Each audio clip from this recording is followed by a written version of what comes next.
Alors, deuxième partie de la vidéo concernant donc les équipes et notamment donc on s'était arrêté la dernière fois sur les devoirs. Donc les devoirs, comment ça fonctionne? Donc je vous ai montré comment créer un devoir.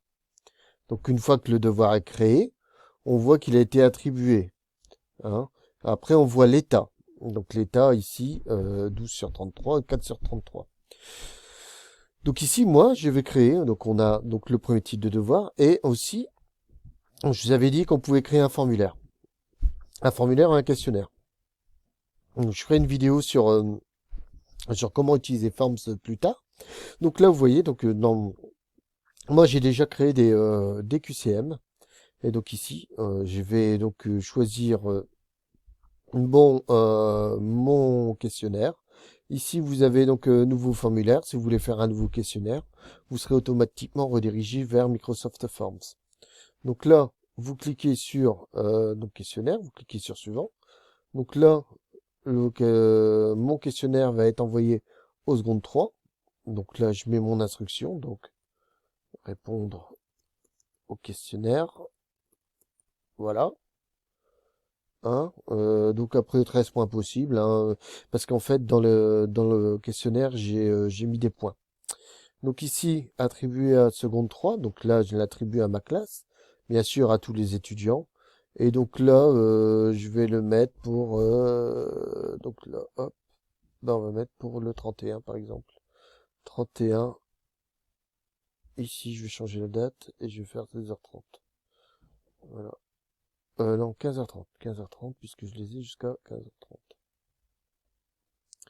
Voilà. Donc là, après, est-ce que j'autorise les remises tardives? Donc, remises tardives, c'est quoi? C'est donc là, la date d'échéance, là, elle est là. Donc le 31 mars à 15h30. Mais je peux dire, bah voilà, ils ne peuvent plus répondre au questionnaire après 16h30 par exemple. C'est une option de remise. Donc ensuite, donc là, je vérifie que tout est bon. Vocabulaire des réseaux sociaux. Et je fais affecter.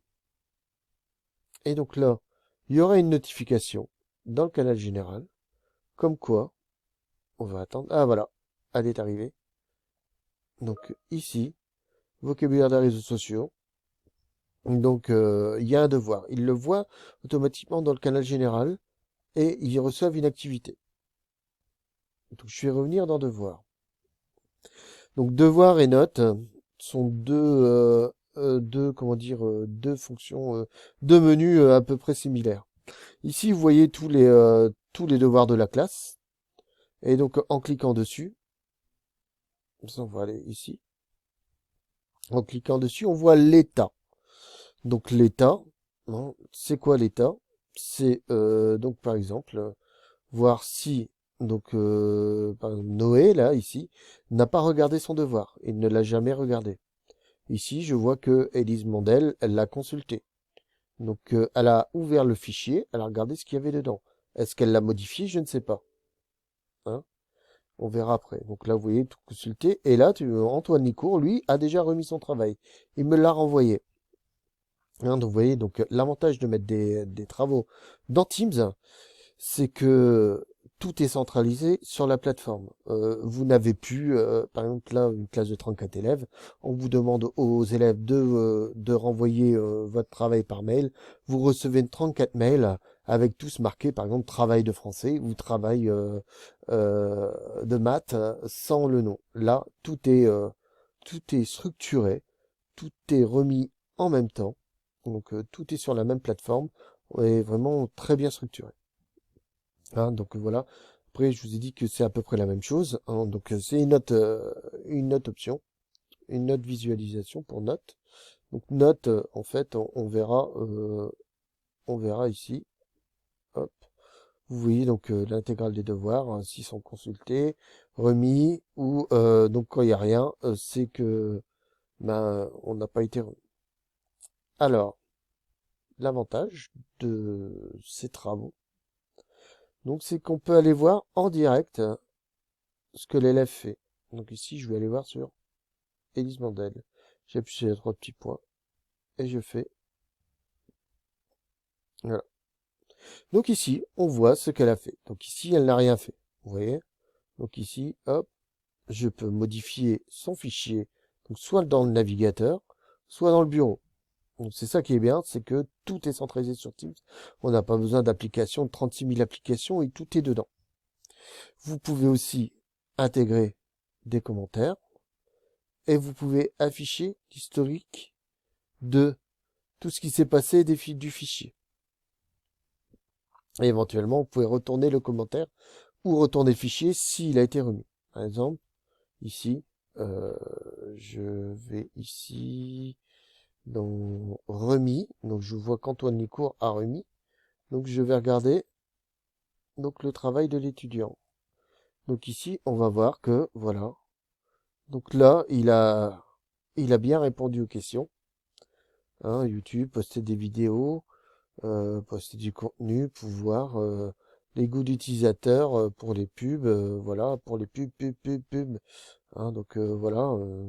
Après, on peut mettre un commentaire, c'est bien, mais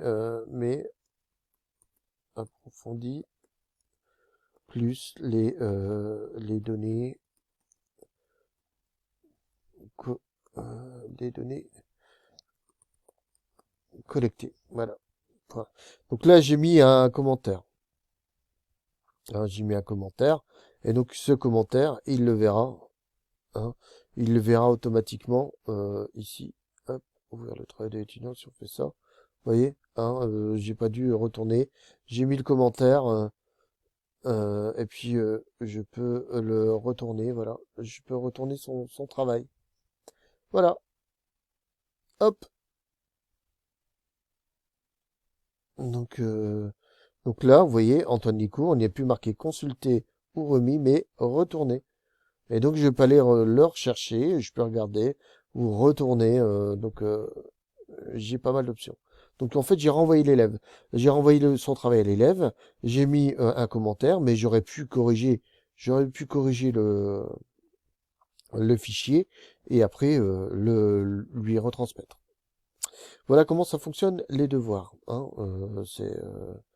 Donc j'ai fait une autre vidéo de l'autre côté, pour côté élève, comment ça se passe pour les devoirs, hein, notamment pour expliquer un petit peu le fonctionne. Alors l'avantage d'utiliser ce type de travail dans Teams, c'est notamment la centralisation des devoirs. Hein, c'est vraiment l'avantage essentiel. Vous avez une facilité donc, pour l'élève de travailler sur son devoir, parce qu'il y a tous les outils en ligne. Vous avez une facilité pour vous, parce que tout est centralisé, toutes les copies des élèves sont dedans. Vous voyez l'état. Et donc, vous voyez si c'est noté ou pas, si vous avez tout noté ou pas.